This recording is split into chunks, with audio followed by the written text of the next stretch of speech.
Some of Russia's largest public companies are feeling the pressure. Ratings agency Standard & Poor's downgraded 6 companies on Monday. They include the country's largest oil producer, Rosneft. The chief executive there was among those just added to the U.S. sanctions list. Gas producer Gazprom and the pipeline firm Transneft also saw their ratings cut as well. S&P said the downgrades are related to a cut in Russia's overall rating late last week. Russia's foreign currency rating is now just standing one level above junk.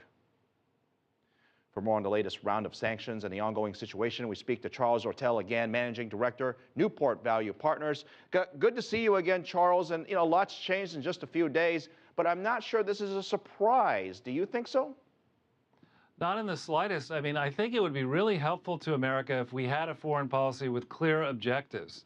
Vladimir Putin laid a marker down on January 27, 2009, when he correctly noted that the global financial system had structural threats and that Europe in particular was over-leveraged and had severe problems. And we have evidently learned little since that date. So to start with the Ukraine, it is unclear to me whose interests we are trying to advance in the Ukraine. I don't see any expert testimony that explains exactly who it is that America is supporting inside the Ukraine at this moment. Well, we had this discussion earlier in the newsroom. There's an election on May 25th in Ukraine that will elect a new administration, or possibly the same one. We're not sure yet at this point. Russia being accused of what they're doing, the U.S. also taking their actions as well, along with the EU. What does the U.S. want before this election on May 25th? There is a lot of activity going on here.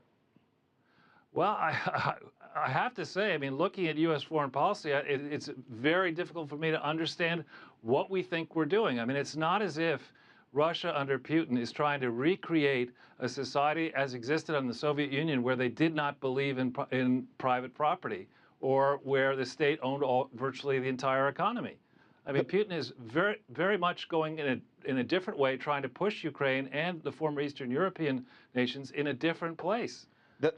Charles, the sanctions, we had round 1, we had round 2. Neither round 1 and 2 worked.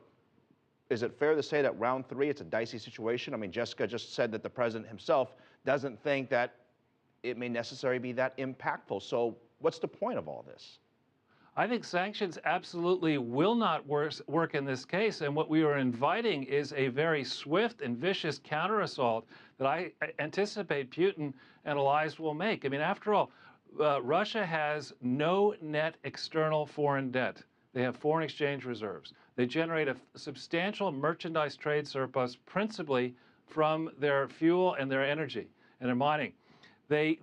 Yes, they import manufactured goods, and some, as somebody was saying, are only produced by 1 or 2 enterprises. But there's excess manufacturing capacity around the world. Is it possible that President Putin, and other people are saying this, he's going to keep pushing until someone pushes back, and then he'll walk away from it? I mean, he must be a smart man, right?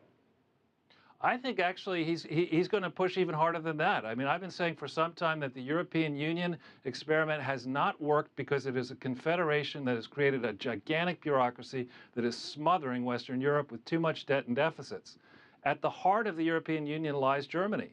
And Germany is now, because of what Putin's doing, in a very difficult place. They get most of their external energy from Russia, and they view Russia as a very important export market. Is this a time for Angela Merkel there to say something, and not just say something, I should say, rather do something and lead Europe?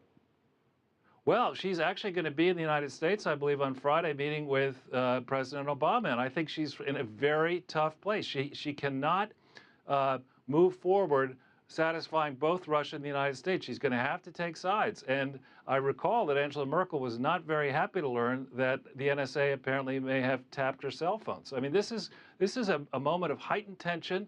The stakes are being raised here, frankly, by the United States.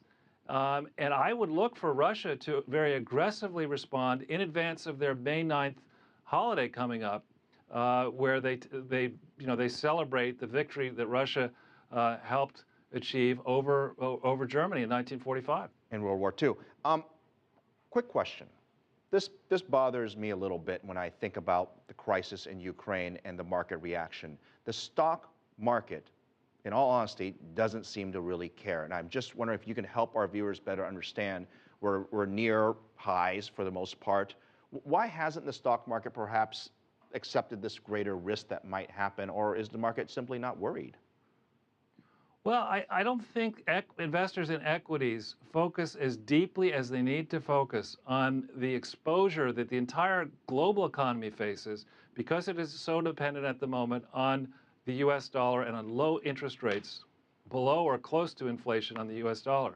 What I believe that Putin and other energy-rich countries around the world are looking at is saying, you know, maybe what we see here is that the United States is not going to run its own economy responsibly. Maybe this is the time to push for replacing the dollar with a new form of reserve currency. Were that to happen, Western European, US, and Japanese stock markets would crash. And you know, I think that's the counter move that I fear Putin has up his sleeve. Well, that's a huge can of worms you're opening up there. Charles Ortel, I want to thank you for your time. We're going to get into this again a little bit later, but always good to have you on Newport Value Thanks, Partners. Thank you.